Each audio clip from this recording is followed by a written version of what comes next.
Hi మిత్రులారా, నమో బుధాయ్. ఈ బౌద్ధం కోసం నా అన్వేషణ అనే కాన్సెప్టు ఇక ముగుస్తుందని నేను అనుకుంటున్నాను. ఎందుకంటే ఈ బౌద్ధం కోసం నా అన్వేషణ కాన్సెప్టు ఈ నా సొంతంగా నేను చేయలేని పరిస్థితి. నేను ఈ అన్వేషణ స్టార్ట్ చేసేటప్పుడే నా ఫాలోవర్స్‌కి అంటే 2018 నుంచి నేను బహుజనవాదం కోసం, బహుజన కాన్సెప్ట్‌లో నేను తిరుగుతున్న క్రమంలో 2023 వచ్చేసరికి బౌద్ధం బలపడాలి, బౌద్ధం వలనే దేశ రాజకీయ స్థితిగతులు కావచ్చు, ఆర్థిక అసమానతలు అన్నీ ముడిపడి ఉన్నాయి. బౌద్ధం మార్గాన్ని బయట తీసుకురావాలని చెప్పేసి నాకు అర్థమైంది. అంబేద్కర్ గారు ఆ కాలంలో ఎందుకోసం ఆయన స్ట్రగుల్ పడ్డాడో అర్థమైంది. అయితే నేను వెళ్దామనుకున్న సమయానికి నా దగ్గర ఆర్థిక స్థితిగతులు మొత్తం డౌన్ అయిపోయాయి. అన్ని చెక్ బౌన్సులంట, కేసులంట, ఈ పూర్తి స్థితిగతులల్లా మారిపోయాయి. అయితే మరి ఏం చేయాలి అనుకున్న సందర్భంలో నాకున్న ఫాలోవర్స్ మిత్రులందరి ముందర నా యొక్క కాన్సెప్ట్ పెడితే, అన్న మేమున్నాము, మీకు సపోర్ట్ చేస్తామన్నారు.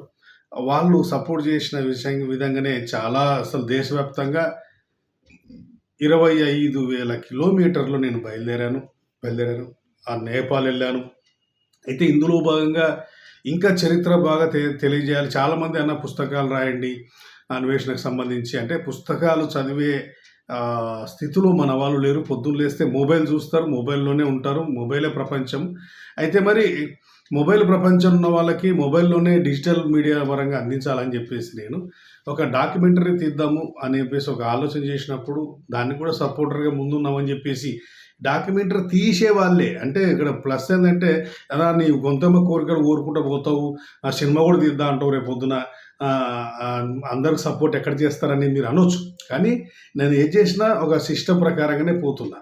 ఈ ఈ డాక్యుమెంటరీ తీసే క్రమంలో యానిమేషన్, ఎడిటింగ్ చేసే వాళ్ళందరూ మేము ఫ్రీగానే చేస్తాము, కేవలం జస్ట్ దానికి సంబంధించిన ఎక్విప్మెంట్స్కి చిన్న చిన్న టెక్నాలజీకి సంబంధించి మీరు పెట్టుకోండి చాలు అని చెప్పేసి అన్నారు. అంటే ₹1,00,00,000 అయ్యే ప్రాజెక్టు 5 లక్షలకే 6 లక్షలకే ముగిద్దామంటే ఇది ఎంత మంచి ఆలోచన అని అది నేను ఒప్పుకోవడం జరిగింది. అంటే చాలామంది అనుకోవచ్చు, ఈయన ఏదో సపోర్ట్ చేస్తున్నారు కదా అని చెప్పేసి పెద్ద పెద్ద ఆలోచనలు చేస్తున్నాడు అనుకున్నది. అది కానే కాదు. ఎందుకంటే నా బరువు ఎంతో, నా స్థితిగతులు ఎంతో, నేను ఎంత దూరం ప్రయాణం చేయగలుగుతానో అన్నీ ఆలోచించుకునే వ్యక్తిని.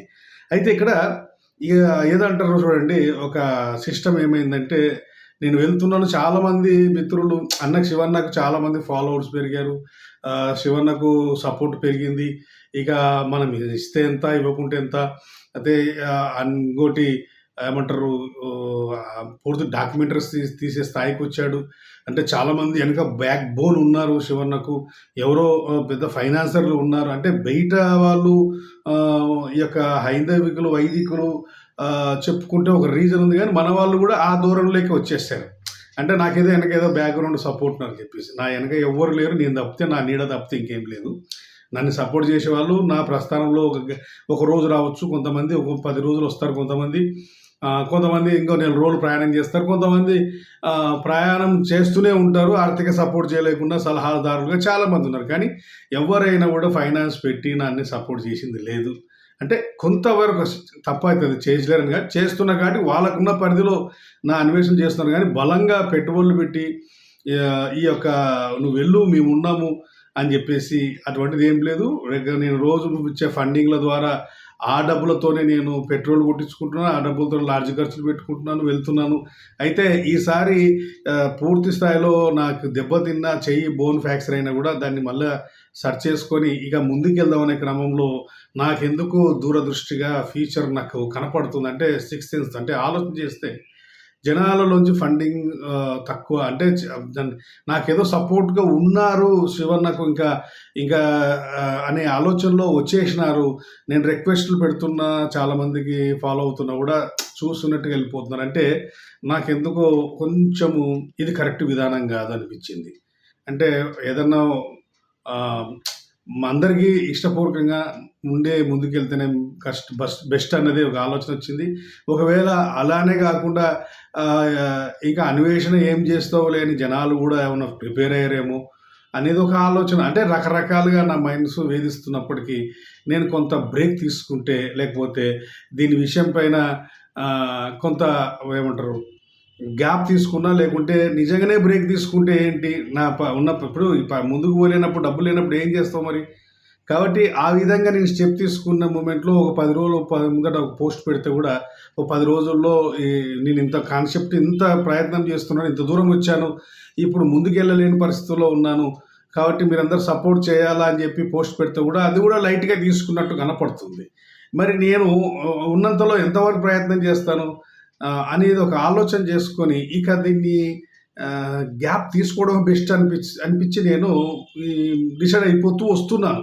ఓ పక్క నా బాడీలో అణువణువున బౌద్ధాన్ని ప్రపంచానికి పరిచయం చేయాలని తపన ఉంది.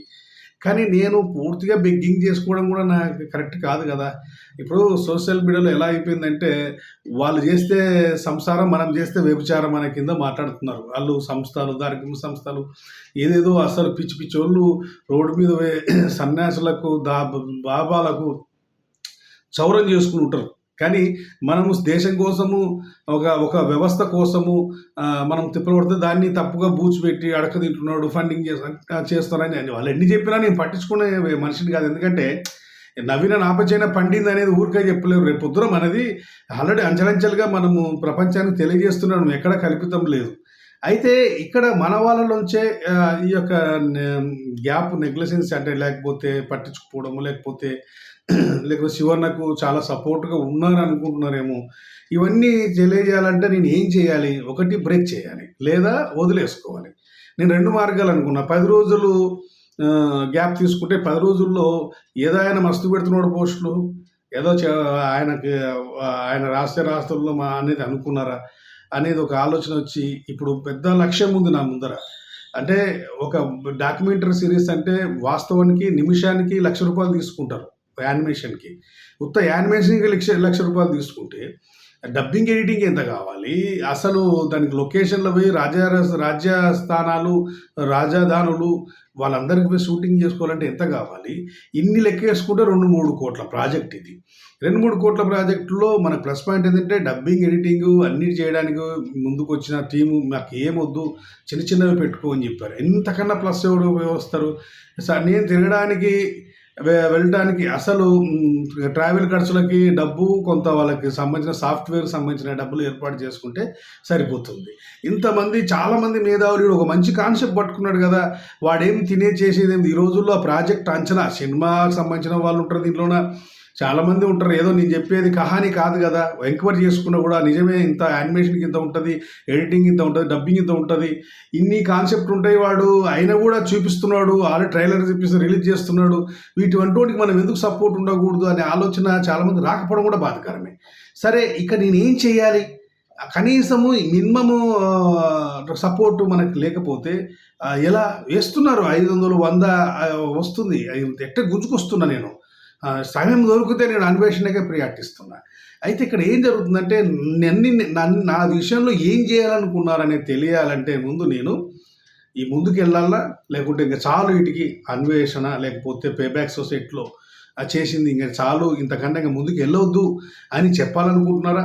ఏం చెప్పాలనుకున్నారే? నేను పూర్తిగా సోషల్ మీడియాకే స్వస్తి చెప్పాలనుకుంటున్నాను. ఎందుకంటే ఒకవేళ ముందుకు వెళ్దాము అనుకుంటే ముందుకు వెళ్దాం, లేదంటే నేను ఇప్పటికే చాలా శత్రువులు సంపాదించుకున్నా, దేశవ్యాప్తంగా శత్రువులు. అసలు బోధిసత్వ అనేవాడు ఆ బైక్, హిమాలయ బైక్ కనపడితే కూడా ఎక్కడో చోట భౌతిక దాడులు చేయాలనే స్థాయికి నేను చేరుకున్నాను. అంత అలజడి మొదలుపెట్టిన వ్యక్తిని ఇప్పుడు ఎటు వెళ్ళాలి అంటే, నా సైన్యమే, నా యొక్క సపోర్టర్సే, నా ఫాలోవర్సే నా వెనుక లేకపోతే నేను ఎలా ముందుకు వెళ్ళాలని ఒక డైలామాలో పడిపోయాయి. అంటే ప్రాజెక్టులు మంచి మంచి కాన్సెప్ట్ తీసుకున్నా, ముందుకు వెళ్ళాలంటే ఎలా వెళ్ళాలి? అందుకే పూర్తి స్థాయిలో ఉంటే సోషల్ మీడియాలో కంటిన్యూగా ఆన్లైన్లో కావచ్చు, గ్రౌండ్ లెవెల్లో నేను కంటిన్యూగా వెళ్ళగలగాలి. లేదా పూర్తి ఫుల్ స్టాప్ పెట్టేసి ఇంకా వేరే అసలు వాళ్ళు నన్ను కొట్టాలా, చంపాలా, లేకుంటే దాడులు చేయాలా అనుకున్న వాళ్ళు కూడా వాడు వదిలేసి వెళ్ళిపోయాడు, వాని గురించి మనకెందుకు, వాడు ఏదో ఫుల్ స్టాప్ పెట్టేశాడు అనే స్థాయి కన్నా, లేదంటే నేను 50-50గా అటు ఉండి ఇటు ఉండాలంటే కూడా నా ప్రయాణం చాలా డేంజర్ పరిస్థితి. కాబట్టి మిత్రులారా, నేను మీ అందరికి చెప్పే అన్వేషణ స్టార్ట్ చేశాను. మీ అందరికి చెప్పే నేను అన్ని మూమెంట్ ఇస్తున్నాను. నేను గొంతెమ్మ కోరిక లేదు. నాకు బిల్డింగులు కావాలా, నాకు కార్లు కావాలా, ఇంత వయసు ఉన్నా ఇంతలా పొట్టేసుకొని బైక్ మీద ఎందుకు వెళ్తా అంటే కొండల గుట్టలు ఎక్కాలంటే కార్లు, ఆటోలు, ట్రైన్లు ఇవన్నీ సెట్ కావు. మీ అందరికి తెలిసిన విషయమే. నేను ఇంత ముందుకెళ్తున్నా మీరు దాన్ని గుర్తించి ఈ యొక్క నా వ్యక్తిగత జీవితం కోసం కానే కాదు, ఎప్పుడు మీరు అనుకోవద్దండి, ఒక ప్రాజెక్టు ఇది ఈ దేశంలో ఒక చరిత్ర దాచబడింది. ఆ చరిత్ర బయటికి రావాలని తపన తప్పితే దీంట్లో మళ్ళీ చెప్తున్నా ముగించే ముందు, ఎక్కడ రాజకీయ కోణం కానీ, ఎక్కడ సంఘ ఆర్గనైజేషన్లు కానీ, లేకపోతే ఇంకోటి ఏదో లబ్ధి పొంది నేను ఫ్యూచర్లో ఏదో పెట్టుకోవాలనే ఉద్దేశం కాదు. నాకు మిథునం సినిమా అంటే చాలా ఇష్టము. మన బాలసుబ్రహ్మణ్యం గారు తీసిన సినిమా. నాకు 2 కూతుర్లు, వాళ్ళిద్దరికి పెళ్ళిళ్ళు ఏదో వాళ్ళ లైఫ్ సెట్ అయిపోతే నేను నా భార్య ఎక్కడో 5 ఎకరాలు 10 ఎకరాలు, నాకు ఆల్రెడీ మా ఊర్లో పొలాలు ఉన్నాయి, అమ్ముకుంటే ఎక్కడో చోట ఏదో ఒక తోట వేసుకొని ఆ పొలాల్లో శేష జీవితం గడపాలనే ఉద్దేశం తప్పితే ఏదో దేశాన్ని శాసించాలా, రాజకీయ పార్టీలు పెట్టాలా, వేదికలు పెట్టాలా, సంఘాల్లో పనిచేయాలా, అవన్నీ లేవు. నిజాన్ని నిర్భయంగా బయట చెప్పాలి, దాచిన నిజాన్ని బయటికి తీసుకురావాలన్న కాన్సెప్టు. ఒక 50 ఏళ్ళ వరకు 50 సెంచరీ వరకు పోరాడదామని ఒక నిర్ణయం తీసుకుని తప్పితే ఇంకా ఏం లేదు దీంట్లో. ఏదో చాలామంది ఏదో పెద్ద లబ్ధి కోసమే లేకుంటే ఇంకోది అనుకుంటారు, అది కానే కాదు మిత్రులరా. ఇప్పుడు నా ప్రయాణము ముందుకు వెళ్ళాలన్నా వద్దా, ప్రతి ఒక్కరూ రెస్పాండ్ అయితేనే నేను సోషల్ మీడియాలోకి రాగలుగుతా. లేకపోతే సోషల్ మీడియాకు అన్నిటికీ ఫుల్ స్టాప్ పెట్టేసి నా వ్యక్తిగత జీవితంలోకి వెళ్ళిపోతాను. నా వ్యాపారంలోకి లేదో ఇంకోటి నా ఫ్యామిలీ, ఇప్పటికీ నా భార్య మొత్తుకుంటూనే ఉంది, ఫ్యామిలీకి ప్రియారిటీ, ఫ్యామిలీ కంటే 50 ఏళ్ళ వరకు నన్ను డిస్టర్బ్ చేయొద్దు అని చెప్పుకుంటూ వస్తున్నాను. అంటే సంసార జీవితంలో అన్నిట్లో ఉన్నప్పటికి కూడా పూర్తి స్థాయిలో వాళ్ళ పిల్లలతో, ఫ్యామిలీతో కొంచెం కేటాయించలేకపోతున్నా. కానీ ఇంకా నేను నన్ను మీ రిటైర్మెంట్ మీరే ప్రకటిస్తున్నారా, నేను 50 ఏళ్ళు ప్రకటిద్దాం అనుకున్నాను, మీరు ముందే ప్రకటించుకోమని చెప్తే నో ప్రాబ్లం, నాకు అభ్యంతరం లేదు. నాకు ఇంకా 3 ఏళ్ళు టైం ఉంది, నేను మీకు చరిత్ర మొత్తం బయట పెడతా అని చెప్తున్నా. అది మీ చేతుల్లో ఉంది మిత్రులారా. నా సొంతంగా నేను పెట్టలేని పరిస్థితి. నేను ఆల్రెడీ ఫైనాన్షియల్ పరంగా, ఆర్థికపరంగా చాలా సర్వీస్ ఇచ్చాను. వేల పుస్తకాలు, రాజ్యాంగ పుస్తకాలు పంపిణీ చేశాను. 100 గ్రామాల్లో అంబేద్కర్ జీవిత చరిత్ర సినిమాలుగా చూపించాను.